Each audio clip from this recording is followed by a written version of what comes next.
새누리당이 당 체제 정비에 박차를 가하고 있는 가운데 박근혜 대통령은 집권 후반기 국정과제를 추진하기 위한 내각 개편을 조만간 단행할 것으로 보입니다. 홍성걸 국민대 교수, 김만흠 한국정치아카데미 원장 모시고 정치권 이슈 진단해 보겠습니다. 어서 오십시오. 네, 안녕하세요. 네, 안녕하세요. 네, 먼저 오늘 있었던 광복절 경축사에 대해서 얘기 나눠보겠습니다. 박근혜 대통령이 취임 후 4번째 경축사를 발표했습니다. 많은 언급이 있었는데 먼저 어떻게 평가하셨나요? 예, 뭐 그 어느 때보다도 많은 언급이 있었고요. 특히 국내외, 특히 국내 문제에 대해서 여러 가지 언급이 많았고 북한에 대한 것도 있었고요. 뭐 그에 비하면 일본에 대해서는 단 한 줄의 메시지가 있었습니다. 뭐 나중에 말씀드리겠습니다만은 길다고 좋은 것이 아니라 과거에 대해서 자꾸 이런저런 얘기하지 말고 미래지향적으로 역사를 설계해 나가자라고 하는 것은 대단히 중요한 의미가 있거든요. 그래서 뭐 전반적으로 할 얘기를 말씀을 다 했다 이렇게 보고 특히 젊은 사람들 가운데 최근에 우리에 대해서 뭐 헬조선을 비롯해 가지고 신조어들이 우리를 비하하는 신조어들이 많이 등장하고 있는데 사실은 이것이 우리를 뭐 그냥 비하한다기보다는 젊은이들의 어떤 세상 지금 현실적인 어려움을 반영하는 것이 아닌가 싶어서 어떻게 보면은 단순히 이것이 비하만의 문제가 아니라 우리가 스스로 앞으로 우리 미래를 어떻게 적극적으로 개척해 나갈 것인가, 그리고 우리 기성세대가 이러한 젊은이들에게 어떠한 방식으로 희망을 줄 것인가, 이러한 메시지가 조금 더 있었으면 좋았겠다는 그런 아쉬움이 좀 있습니다. 네, 아쉬운 부분에 대해서도 말씀해 주셨는데 원장님, 특히 이번 경축사에서 일본 한일 관계에 대한 메시지가 특히 간략하게 많이 줄었습니다. 이 배경을 뭐라고 봐야 할까요?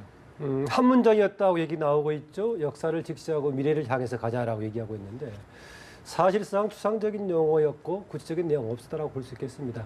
이 상황은 현재 지금 한일 관계를 그대로 보여주고 있다고 볼 수 있겠습니다. 지난해 연말에 위안부 관련 이렇게 서로가 협상을 통해서 합의를 했다라고 하고 있는데 최근에 구체적으로 화야 치유재단, 이른바 위안부 재단에 대해서 일본이 10억엔 지금 하기로 했다라고 결정했다고 발표를 했었죠. 그런데 지금 이제 그 방향에 대해서 야권에서 합의 자체에 대해서 지금 철회를 요구하고 있는 상황이고요. 그런가 하면 독도 문제를 둘러싸고 전 입장이 그런 차이고 오늘 또 신사참배한 상황이고 그래서 한편으로는 정리를 했지만 한편으로는 여전히 몇 년 전의 상황이 계속되고 있다는 겁니다. 여기에 또 뭐가 같이 맞물려 있느냐.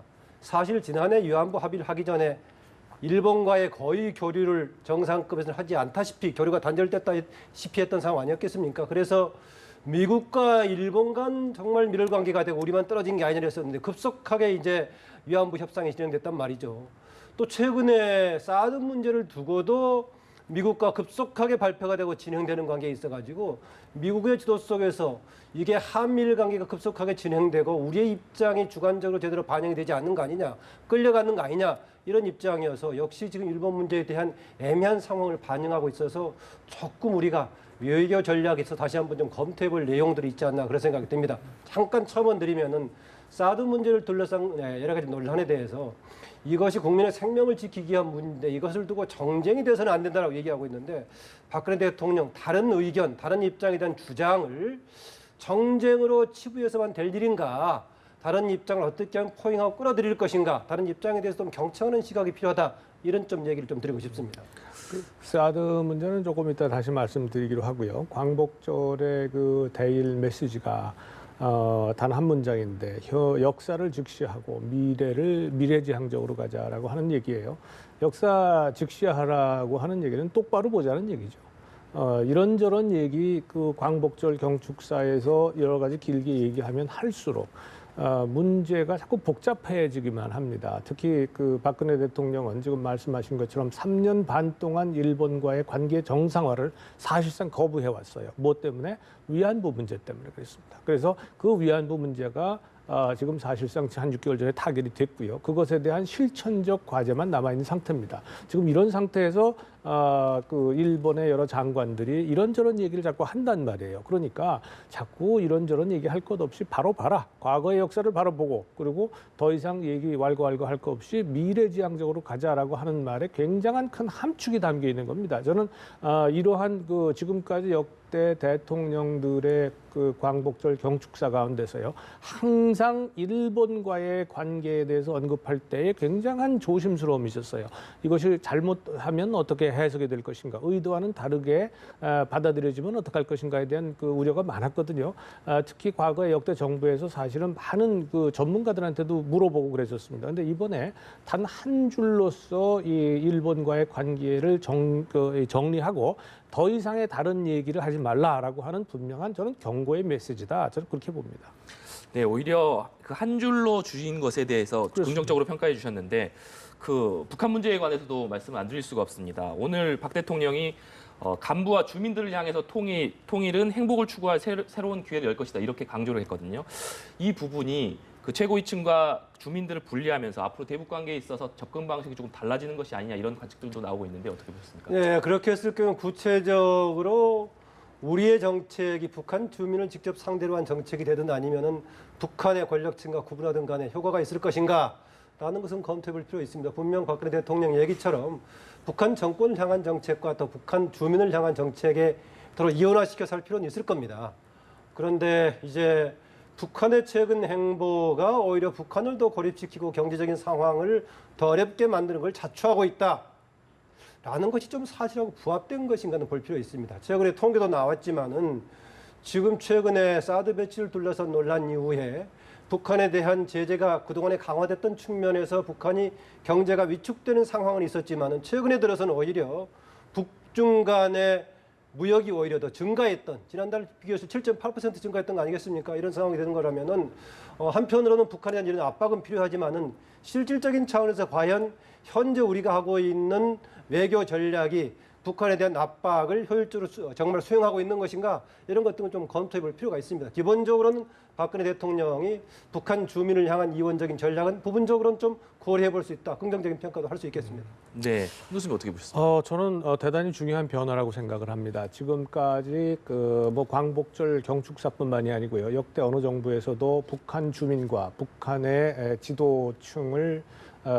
분리해서 대응한 적이 없었습니다. 이것은 정부로서는 대단히 큰 변화고요. 또 하나, 우리 일반 국민들이 모르는 상당한 변화가 북한 내에 지금 발생하고 있고요. 그 간접적인 사실은 증거가 최근에 굉장히 많은 지금 탈북자들이 증가하는데, 그 탈북자들 증가하는 것 속에 종류가 달라졌죠. 과거에는 그 소위 그 배고픔이나 이런 일반 그 주민들의 탈북이 많았다면, 최근에는 북한의 지도부의 그 탈북자가 급증하고 있습니다. 이것은 분명한 내부의 말하자면 균열에 대한 신호고, 그 신호에 대해서 정부가 명확한 그런 정책의 전환, 특히 북한 주민들에게 동등하게 대할 것이다. 통일 이후에 북한 주민들을 차별하지 않을 것이다라고 하는 것은 정부 입장에서는 대단히 중요한 메시지고, 이것이 8.15 경축사에서 제가 보기에는 굉장히 가장 중요한 그런 메시지 중에 하나가 아닌가 이렇게 생각이 됩니다.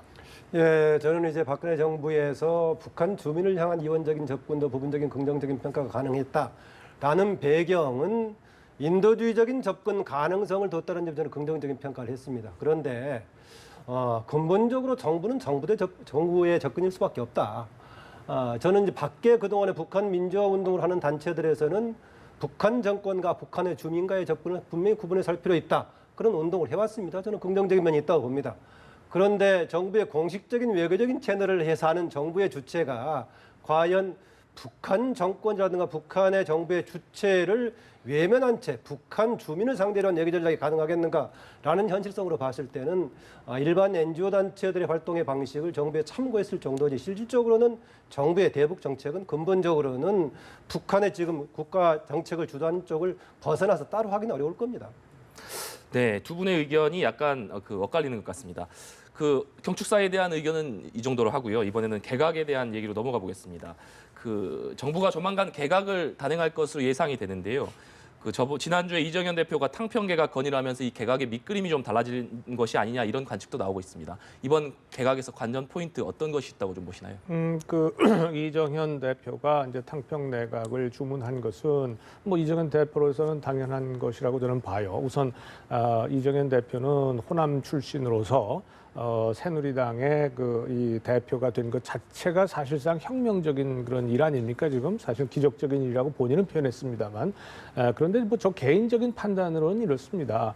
장관 몇 명 들어간다고 해서 그것이 소위 말해서 탕평 혹은 이 지역 균형이라고 볼 수 있겠는가? 저는 뭐 그렇게 생각하진 않아요. 그러나 과거에도 그랬습니다만 탕평 내각이라고 하는 것의 그 실질적인 의미에서는 저는 뭐 별 효과가 없다고 생각하지만 탕평 내각의 상징적인 의미는 상당히 있는 지금 시점이다. 그동안에 대통령이 개각이나 혹은 조각 할 때에 단 한 번도 소위 말해서 국민 통합 혹은 탕평이라고 외부에서 볼 수 있는 그런 시각의 시각이 반영된 적은 없었거든요. 그래서 이런 의미에서 뭐 이정현 대표의 그런 말하자면 조언이라든가 혹은 요청이 받아들여진다면 수용이 된다면 상당한 의미는 있을 것 같다는 생각이고요. 그거와는 별도로 지금 개각을 하는 데 있어서 여러 가지 뭐 하마평도 있고 이렇습니다만은 늘 하는 얘기인데요. 장관이라고 하는 자리가 이렇게 무슨 뭐 적당히 뭐 탕평 혹은 균형을 맞추기 위해서 어떤 아무나라고 표현해서 죄송합니다만 그냥 적당한 사람 갖다 놔도 괜찮을 만한 자리가 아니란 말이에요. 지금 박근혜 정부의 마지막 개각은요. 만약에 한다면 이것은 그야말로 박근혜 정부가 그 정부를 아주 깨끗하게 마무리할 수 있는 그래서 국정 과제를 완벽하게 수행할 수 있는 리더십과 경륜과 추진력과 도덕성과 판단력을 모두 갖춘 사람들이 지금 들어가야 되는 거예요. 그런데 그것이 아니라 그저 내 말 잘 들을 사람 혹은 측근 혹은 뭐 탕평 인사 뭐 이런 여러 가지 사항을 고려한다면 그 부수적인 것을 고려함으로써 정치적인 어떤 타협이나 평화는 얻을 수 있을지언정 지금 국가와 국민을 위해서 가장 시급한 여러 가지 교육개혁, 노동개혁 뭐 여러 가지 과제들이 있잖아요. 이런 거를 제대로 수행할 사람들을 집어넣어야 할 터인데 그러지 못할 것이 좀 두렵다 이런 생각이 듭니다. 국정과제 수행을 위해서는 일을 잘하는 장관이 필요하다는 그렇습니다. 말씀이신데 그와 맞물려서 임기 후반에 결국 국정 안정성을 위해서 관료 출신들이 이번에 대폭 개각에 포함될 것이라는 관측도 나오고 있거든요. 그에 대해서는 좀 어떻게 보십니까? 일반적으로 그렇게 갈 가능성이 있어 보이죠. 우리가 개각을 한다고 하면 두 가지 의미를 담을 수 있겠습니다. 하나는 그동안에 뭔가 지적됐던 문제에 대한 책임 차원에서의 변화를 도모하는 것이겠고 책임이든 아니면은 그동안의 관성에 대한 뭔가 탈피해보자라는 의미가 있겠고 다음으로 구체적으로 새롭게 이제 등용된 사람들을 통해서 어떤 메시지라든가 어떤 방향성을 확인할 수 있을 것인데 저는 현 단계에서 박근혜 정부에서의 몇 군데 개각을 통해서 새로운 메시지는 크게 보여주기는 어려울 거다라고 봅니다. 다만 이번에 이제 이정현 신임 집권 여당의 당 대표가 이제 등장하면서 탕평 인사, 탕평 개각 얘기가 나오는데 이런 차원에서의 과연 그런 의미를 어느 정도 반영할 것인가 이 정도는 조금 주목해 볼 수가 있겠습니다. 왜냐하면은 그동안의 지역적인 차원이든 아니면은 뭔가 당파적인 차원이든 간에 한쪽으로만 치우쳤던 이런 비판적인 지적에 대해서 박근혜 대통령 또 심지어는 청와대에서 뭐라고 답변을 했느냐 그런 걸 무슨 고려할 필요가 있느냐 다 능력 중심으로 하다 보니까 그렇게 됐다 그런 답변 아니었습니까? 그러면 하필 능력 있는 사람이 그런 것밖에 없느냐 그 지역밖에 없느냐 아니면 그쪽 당파선을 가진 사람밖에 없느냐 이런 얘기가 나왔는데 그럼에도 불구하고 이번에는 뭔가 탕평 얘기가 나왔는데 그 정도 얘기는 아무래도 청와대 쪽 정무 라인하고 서로 이제 의견을 주고받고 한 가운데 나온 거 아니겠습니까? 그래서 그게 과연 얼마나 반영될 것인가 이런 생각이 들어서 그 정도 이제 변화 가능성을 한번 확인해 볼 수 있겠고 저는 이번 자체가 박근혜 대통령의 그동안의 국정 운영 방식의 변화를 보여주는 그런 계기로 좀 삼기는 쉽지 않을 것 같다 그런 생각입니다. 네, 이정현 대표가 건의한 탕평 인사가 과연 이번 개각에서 반영될 것인가 이 부분도 주목해 봐야 될 부분인 것 같은데요. 그와 관련해서 저번 주에 가장 주목받는 인물이었다고 한다면 이정현 새누리당 신임 대표였습니다. 그 일주일 동안 행보가 상당히 기존과 다른 파격적인 모습을 보이면서 기대와 우려 섞인 시선들도 나오고 있거든요. 그 부분은 어떻게 보셨습니까? 그러니까 질문이 사실 그런 거 아니에요? 이정현 대표가 본인은 청와대에서 대통령께 탕평 인사를 요구했는데 정작 그 당사자인 당직의 개편이나 당직 인선에 있어서 이 대표 본인은 어떻게 할 것인가 이게 지금 질문의 요체이신 것 같은데 뭐 본인이 그만큼 요구했는데 뭐 본인이 스스로가 거기에 충실하지 않겠습니까? 저는 우선 이 말과 행동이 다르다면 우선 그 이 대표에 대한 그 세간의 평가가 그만큼 상당히 나빠질 가능성이 있거든요. 지금 일주일밖에 안 됐고 아직 당직 인선이 지금 시작되지 않았기 때문에 이번 당직 인선에는 아마도 이정현 대표가 신경을 굉장히 써야 할 겁니다. 여기서 이제 핵심은 키워드는 이제 사실상 탕평인데요. 탕평이라고 하는 것은 결국은 친박과 비박의 그 조화를 얘기하는 거 아니겠어요? 그런 점에서 지금 이정현 대표가 취해야 할 그리고 인선을 해야 할 그 여러 가지 자리들이 있는데 뭐 당무감사위원장을 비롯해 가지고 여러 자리가 있는데 그 자리에 만약에 누가 보더라도 이건 친박 일색이다라고 하는 그러한 그 인사를 하게 되면 스스로의 말을 뒤집는 것 같은 그런 평가를 받을 수밖에 없지 않겠습니까? 그래서 저는 아마도 이번 인선에는 상당한 탕평을 할 가능성이 매우 높다. 이정현 대표로서는 또 특히 이정현 대표가 친박의 핵심들한테 빚진 것도 별로 없어요.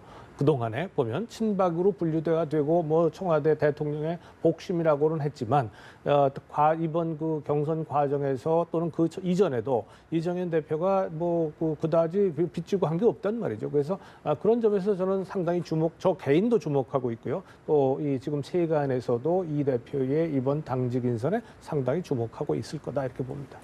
탕평 인사를 강조한 이정현 대표이기 때문에 친박과 비박을 어떻게 조화시키느냐가 중요한 문제가 될 것 같은데 이정현 대표가 공약한 것 중에 하나가 또 재밌는 부분이 대선 후보 경선을 슈스케 방식으로 하겠다. 그래서 여러 가지 여러 외부 인사들을 초청해서 끝장 토론을 거쳐서 그 2명의 후보를 끝까지 남긴 다음에 이 사람들을 대선 후보로 모시겠다. 뭐 이런 주장을 했거든요. 이 공약에 대해서는 어떻게 보십니까? 그거 해볼만 하죠. 이제 물론 이정현 대표가 구상하고 있는 방식이 당의 공식적인 방식으로 이제 방식으로 정해지려면 좀 과정이 있긴 하지만 저는 해볼만 하다고 봅니다.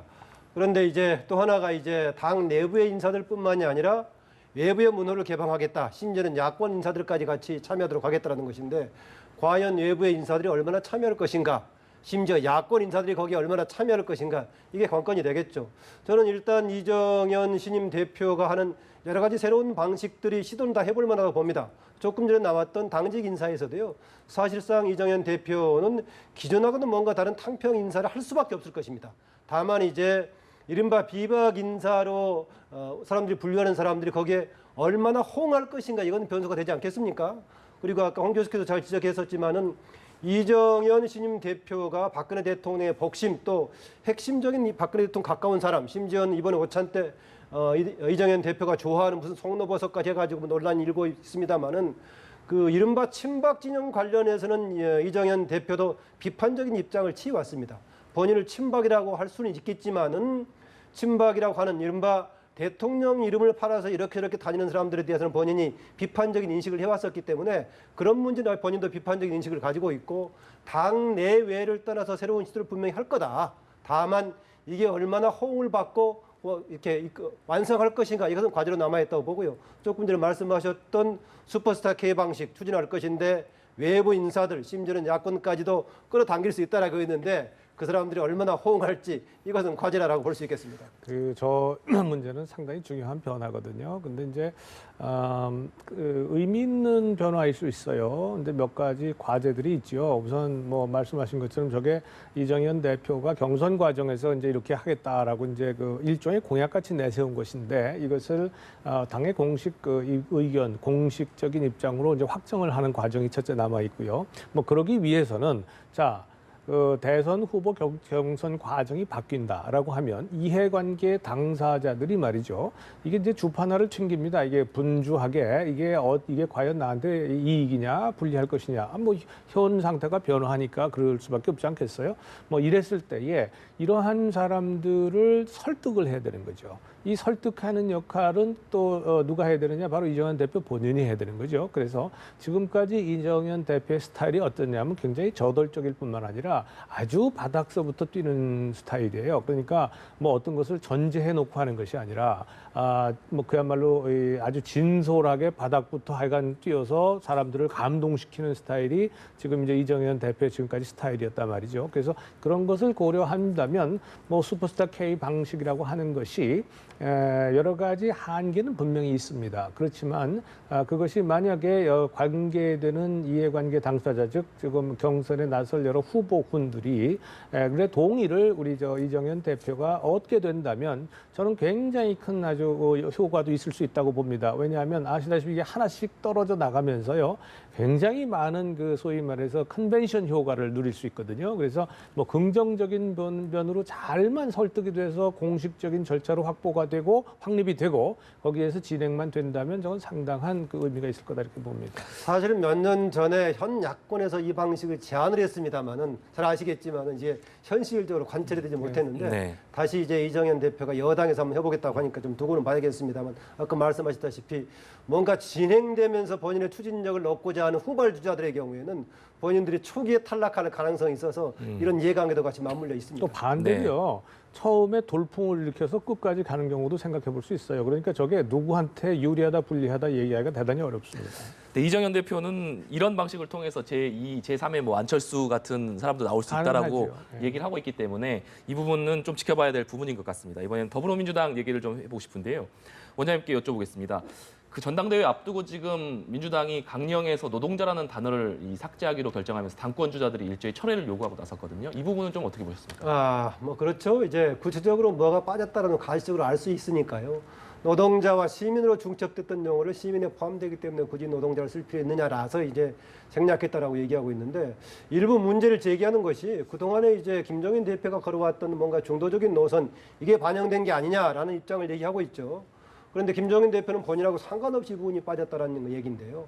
또 그 얘기를 실제로 들은 것 중에 오히려 내용으로 보자면은 노동자 권익 관련된 부분을 오히려 강화했다. 뭐 이런 얘기를 하고 있죠. 저는 이 부분이 이제 논란이 되고 있고 지금 이제 당 대표로 나선 이른바 당권 주자 세 사람이 다 이 문제를 강력하게 좀 비판적으로 지적하는 배경이 있다라고 봅니다. 뭐냐? 이른바 인터넷 투표를 통해서 등장한 네티즌 내 활동에 있어서는 상당히 이런 부분이 먹혀 들어갈 가능성이 있다 해서 네. SNS를 통해서 활동하는 부분에 대한 호소력을 발휘하기 위해서 이쪽으로 쏠리는데 이게 자칫 실제적인 내용과는 상관없는 지금 이제 오히려 경쟁이 된다면은 오히려 내부 경쟁이 강화되는 속에서 일반 국민의 지금 감정, 감성으로는 혹시 유의되는 상황을 만들지 않을까 약간의 우려는 되긴 합니다만은 충분히 내부적으로는 논쟁해볼 수 있는 소재라고 봅니다. 네. 이 과정에서 김종인 대표 같은 경우에는 본인은 전혀 이 과정을 알지 못한다고 얘기하면서 당권 주자들이 지금 할 얘기가 없으니까 선명성 경쟁을 한다 이런 불만 섞인 얘기를 하고 있거든요. 네. 지금 김종인 대표가 전당대회가 끝나고 나면 임기가 끝나기 때문에 앞으로 김종인 대표의 행보에 대해서도 관심이 많은데 네. 앞으로 좀 어떤 행보를 걸을 거라고 보시나요? 글쎄, 뭐 김종인 대표는 이제 평의원으로 돌아가겠죠. 경제 민주화가 소신이니까 이제 그쪽을 계속 노력을 하겠고, 그다음에 뭐 일각에서 얘기하는 것처럼 소위 말해서 킹메이커의 역할을 부단히 찾아볼 것이다. 뭐 이런 뭐 예상도 해볼 수가 있습니다. 그러나 어찌됐건 소위 일선에서 사라진다는 건 분명한 사실이고요.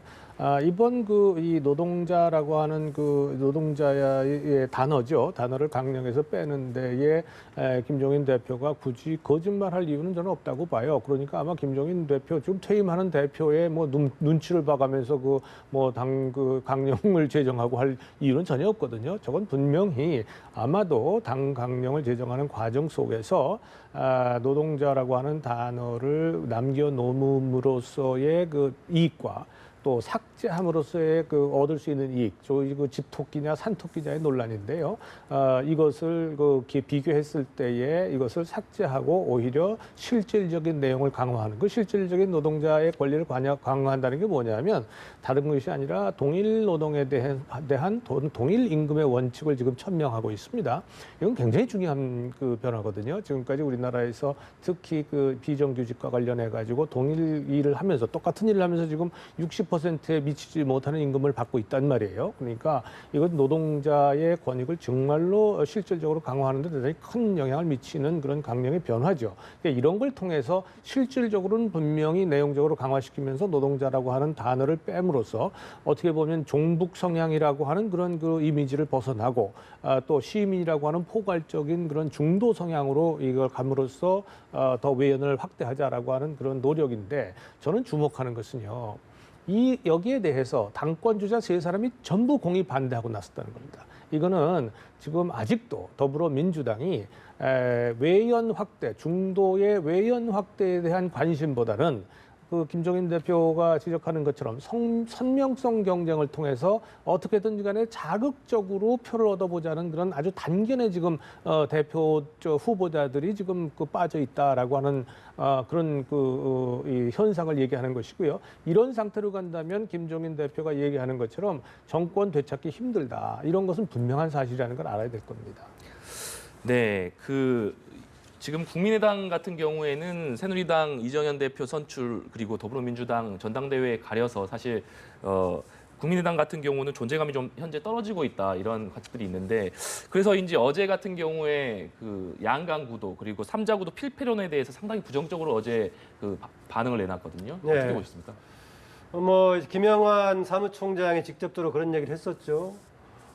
양강구도의 필요성이라든가 삼자구도의 필요성에 대해서 근거가 없다 했었는데 오히려 국민의당과 안철수 전 대표의 역할이 중요하다, 당선 가능성이 있다라고 강조를 했습니다.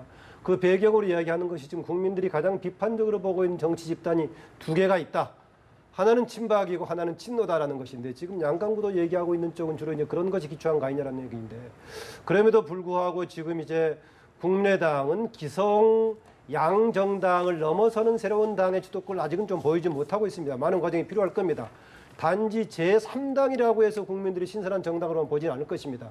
물론 기회는 있겠지만은요. 아직까지 뭔가 3당으로서의 기회는 보여주지 못하고 있는데 다만 당분간 최근에 있어서는 박지원 지금 비대위 대표를 중심으로 해가지고 상황에 대처하는 방식에 있어서는 사실은 일야당 못지않게 상당히 적극적인 대처하고 있는 건 분명해 보입니다. 그런데 이제 이것이 정말 기존의 기성 정당을 벗어나는 새 정당의 가능성을 보여줄 수 있는 것인가? 이것은 역시 과제로만 남아 있습니다. 3당이라고 해서 무조건 새로운 정당은 아니니까요. 이제 보여줄 과제가 남아 있다 이렇게 볼 수 있겠습니다. 네, 오늘 그 말씀은 여기까지 듣겠습니다. 네. 오늘 말씀 감사합니다. 예.